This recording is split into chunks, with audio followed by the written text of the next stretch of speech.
नमस्कार, capital TV का खास शो राहुल का अग्निपथ देख रहे हैं आप। मैं हूं आपके साथ पूजा। झारखंड में राहुल की भारत जोड़ो अन्याय यात्रा का आज चौथा दिन है। राहुल गांधी ने आज अपनी यात्रा की शुरुआत रामगढ़ के महात्मा गांधी चौक से की। राहुल गांधी ने इस दौरान साइकिल पर कोयला ले जा रहे युवाओं से मुलाकात की। 200 किलो कोयले से लदी साइकिल को पकड़ा, फोटो खिंचवाई, फोटो को जमकर वायरल करवाया। बच्चों को भी अपनी जीप में बिठाकर उनके साथ काफी बातें की। साथ ही आज ही राहुल गांधी ने हेमंत सोरेन की पत्नी कल्पना सोरेन से मुलाकात की। कांग्रेस ने सोशल मीडिया अकाउंट पर इस मुलाकात की तस्वीर को शेयर करते हुए कहा कि हम सभी एकजुट होकर न्याय की लड़ाई जारी रखेंगे, जनता की आवाज बुलंद करेंगे, नफरत हारेगी और इंडिया जीतेगा। पर सवाल यह है कि क्या विपक्ष का इंडिया गठबंधन वाकई में जीतेगा? क्या विपक्ष वाकई में एकजुट है? क्योंकि झारखंड के बाद उड़ीसा, छत्तीसगढ़ होते हुए यात्रा फिर से बिहार में एंट्री लेगी, पर उससे पहले ही कांग्रेस पार्टी टूटने के कगार पर है। हर अपडेट आपको बताएंगे। मेरे साथ जुड़े हैं कैपिटल टीवी के एग्जीक्यूटिव एडिटर राजीव जी। सर, आपका बहुत बहुत स्वागत है। धन्यवाद। क्या कुछ चल रहा है इन दिनों राहुल गांधी की यात्रा में? देखिए, राहुल गांधी क्या कर रहे हैं। पहली बात तो जो शब्द ये बोलते हैं, नफरत हारेगी, इंडिया जीतेगी, मतलब क्या राहुल गांधी या कांग्रेस को लग रहा है कि अभी भारत हार के कगार पर है या इंडिया हारी हुई है? अगर पूरी दुनिया में देखें, हिंदुस्तान की बात तो छोड़ दें, पूरी दुनिया में देखें तो अभी हिंदुस्तान सबसे मजबूत स्थिति में है। अमेरिका के राजदूत यहां आकर क्या बोलते हैं? क्वाड में नेतृत्व हम नहीं कर रहे, भारत कर रहा है, हम उसके पीछे बैठे हुए हैं। अमेरिका, यूरोप, रूस और यूक्रेन के युद्ध में भारत के पीछे खड़ा रहा। पूरी दुनिया से भारत की ओर देखा जा रहा है। शांति स्थापित करने की क्षमता तो भारत में ही है। ये डिप्लोमेटिक स्तर पर है। कनाडा ने एक बात बोली, भारत ने उसको औकात दिखा दी।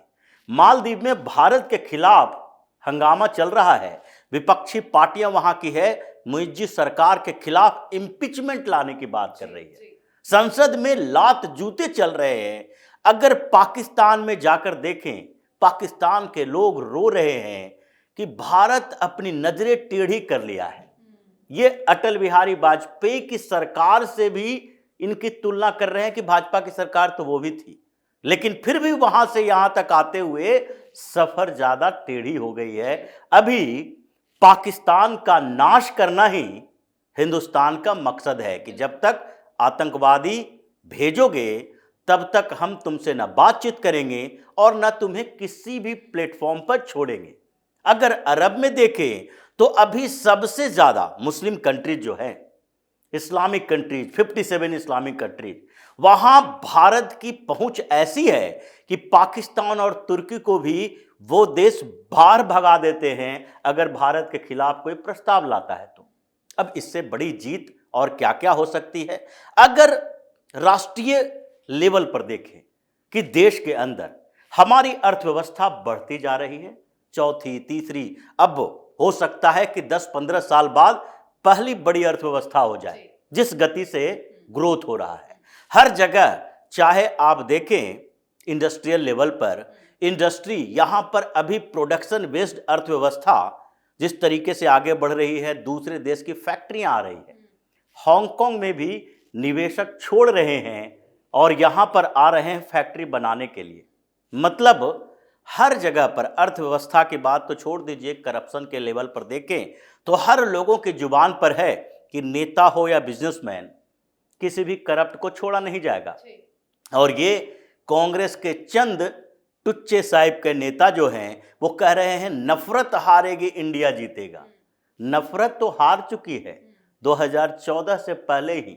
2014 में नफरत वाली राजनीति की ही हार थी और यही भारत की बड़ी जीत थी कि 2014 से पहले तुम लोगों ने भारत को खोखला करके रखा था। लेकिन विपक्षी गठबंधन का भी नाम इंडिया ही रख दिया गया है। लेकिन जिस तरह से अलग अलग राज्यों में इंडिया गठबंधन की टूटने की खबरें सामने आ रही है, क्या लगता है इंडिया गठबंधन बच पाएगा? देखिए, इंडिया नाम रखने के पीछे मकसद ही था कि ये जो गांधी नेहरू परिवार, गांधी इसलिए शब्द जोड़ा जाता है क्योंकि इन लोगों ने उधार में एक सरनेम लिया। ऐसे तो ये नेहरू का परिवार है, नेहरू खानदान भी बदल चुका था, खान हो जाना चाहिए था फिरोज खान के साथ, लेकिन फिर भी इन लोगों ने अलग से एक उधार लिया कि ईमानदारी, राष्ट्रपिता, बापू, इनके यहाँ से एक उधार का सरनेम ले लो कि आगे लोग दिग्भ्रमित रहें कि ये नेहरू का खानदान है या महात्मा गांधी का खानदान है। तो उसी तरीके से एक नाम रख लिया कि अब INDIA रख लेते हैं, इंडिया। अब कैसे भारतीय जनता पार्टी के नेता कहेंगे इंडिया के खिलाफ? इंडिया मुर्दाबाद तो कर नहीं सकते, इंडिया के खिलाफ बात कर नहीं सकते, लेकिन अगर तुम जैसे लोग जो स्ट्रेटेजिकल फेल्यूर का उदाहरण हो, अगर नाम बदल सकते हो तो नाम तो दूसरा भी हो सकता है। इसलिए INDI इंडिया रखा तो इन लोगों ने इंडी अलायंस कर दिया, घमंडिया गठबंधन कर दिया। तो उसके बाद अब इनकी छटपटाहट क्या है? इंडिया जीतेगी, इंडिया जीतेगी। ये इंडिया अब बचा कहां है? कम्युनिस्ट पार्टी के साथ गठबंधन, वो भी कम्युनिस्ट पार्टी आज बार्गेन कर रही है केरल में भी, वहां पर ममता बनर्जी बाहर, सपा बाहर, जदयू बाहर। अब बचा कहां पर है? महाराष्ट्र में जो साथ में हैं वो भी छोड़ के जाने की स्थिति में है, बचेगा ही नहीं कुछ कांग्रेस के अंदर भी। तो INDIA मतलब इंडी अलायंस तो है ही नहीं, जितने हारने की बात तो दूसरी है। लेकिन यहां पर बात राहुल गांधी की होती है कि राहुल गांधी झारखंड में जाते हैं और श्रमिकों के साथ मिलते हैं, कोयला ढोने वाले साइकिल पर कोयला लेके जा रहे हैं, वो स्थानीय लोग हैं जो ओपन माइनिंग जहां होती है वहां से कोयला लेकर दूसरे जगह जाते हैं, मार्केट में बेचते हैं। और राहुल गांधी कह रहे हैं कि इन लोगों का इनकम देखिए, ये सड़क पर है, इनको कुछ पैसा ही नहीं मिलता। इनको पता ही नहीं है कि जो कोयला बेचने वाले लोग हैं उनका इनकम एक सामान्य नौकरी करने वाले से ज़्यादा है। ये उनके वेशभूषा पर जाते हैं, ये उनके इनकम को नहीं देखते। दूसरी बात, उन्होंने कही श्रमिकों के लिए कोई गारंटी नहीं है, झारखंड के अंदर श्रमिकों को कुछ फायदा ही नहीं मिल रहा है। वहां पर ये नहीं कहेंगे कि केंद्रीय योजनाओं का लाभ नहीं मिल रहा। तो झारखंड के अंदर PM आवास योजना का लाभ नहीं मिल रहा, जनधन योजना का लाभ नहीं मिल रहा, आयुष्मान भारत का लाभ नहीं मिल रहा। ये जो झूठ फरेब की राजनीति कर रहे हैं, इनको पहले यही समझ में नहीं आता कि हम बोलें किसके खिलाफ और किसके समर्थन। सारी योजनाओं का लाभ मिल रहा है, ये तो एक बार झारखंड के खुद पूर्व मुख्यमंत्री हेमंत सोरेन कह चुके हैं जब PM मोदी गए थे झारखंड। बिल्कुल, और ये फैक्ट है, आप फैक्ट को छुपा नहीं सकते। तथ्य को कैसे छुपा लोगे कि झारखंड के अंदर 50,000 लोगों को PM आवास की योजना के अंतर्गत मकान मिले? ये कैसे छुपा लोगे कि जो मनरेगा के अंतर्गत इतने लोगों को काम मिले हैं एक साल के अंदर? कैसे छुपा लोगे ये कि उज्ज्वला योजना के अंदर इतने लोगों को गैस सिलेंडर मिला है? ये तो ऑन रिकॉर्ड है, और ये भी डायरेक्ट बेनिफिट ट्रांसफर है। ये राहुल गांधी के पिताजी स्वर्गीय राजीव गांधी की सरकार नहीं है जो कहेंगे कि 1 रुपया भेजते हैं और यहाँ पर रास्ते में ही 80 पैसा खा जाता है, सब 20 पैसा लोगों तक पहुँचता है। ये सरकार वो नहीं है। ये सरकार वो है कि यहाँ से एक बार ट्रांसफर होता है डायरेक्ट बेनिफिट ट्रांसफर के अंतर्गत, और फिर किसान सम्मान निधि का पैसा भी सीधे किसान के अकाउंट में आता है। वहाँ मैसेज आता है, आवाज़ एक आती है, लोग देखते हैं हमारे अकाउंट में पैसा आ गया। ये मीडियोकर वाली सरकार नहीं है। लेकिन राहुल गांधी क्या कर रहे हैं? दिखा रहे हैं कोयला श्रमिकों को हम देख रहे हैं, इनके लिए स्थिति खराब है। कोयला घोटाला कौन किया ये अपने पूछ लें, कम से कम नहीं जानकारी है तो अपनी मम्मी से पूछ लें कि आप तो उस समय नेशनल एडवाइजरी काउंसिल में थी, चेयरपर्सन थी, और सलाह देती थी कैसे चोरी डकैती कर सकते हो। ये राष्ट्रीय सलाहकार परिषद की चेयरपर्सन सोनिया गांधी यही सलाह देती होगी कि किस तरीके से सैकड़ों करोड़ लूट कर अपने अपने जेब में भरो, और किस तरीके से हम उस पैसे का इस्तेमाल करते हुए भी बच जाए कोर्ट कचहरी से। 2G स्पेक्ट्रम घोटाला किनके समय में हुआ? एंथ्रेक्स घोटाला, VVIP हेलीकॉप्टर घोटाला, ये तो UPA 1 UPA 2 की सरकार है। और सबसे बड़ा 1 लाख करोड़ से ज़्यादा ये कोयल घोटाला हुआ था। कोयला का पैसा निगल गए और उसके बाद उन श्रमिकों को कह रहे हो देखो तुम्हारे पास रोजगार नहीं है। रोजगार का मतलब राहुल गांधी जैसे लोग समझ नहीं सकते। यही वजह है कि जहां जहां इस यात्रा में राहुल गांधी गए कांग्रेस की दुर्गति हुई। पूरे नॉर्थ ईस्ट में दुर्गति हुई, बंगाल में गए ममता बनर्जी अब तक हर मंच से राहुल गांधी को गाली ही दे रही है कि ये काता है प्रवासी पक्षी की तरह, मतलब चुनाव के समय यहाँ वहाँ घूम लेगा, कोयल की तरह कूकू करेगा और कहेगा कि हम बहुत ज़्यादा बड़ा काम कर रहे हैं, आप लोगों के लिए न्याय दिलवा रहे हैं। ममता बनर्जी वहाँ पर बोल रही है। उसके बाद जैसे ही झारखंड आने वाले थे, झारखंड में दुर्गति हो गई। ये सरकार जो अभी बनी है, बहुमत हासिल हो चुकी है, कब तक बहुमत रहे इसको देखना पड़ेगा, क्योंकि सरकारें तो ये मध्य प्रदेश में भी बना चुके थे, कांग्रेस की सरकार थी। सरकार तो पिछली बार ये कर्नाटक में भी बना चुके थे जेडीएस के साथ। 15 महीने के बाद, 19 महीने के बाद सरकारें गिर जाती हैं इनकी। तो ये अपने विधायकों को बचा नहीं पा रहे हैं।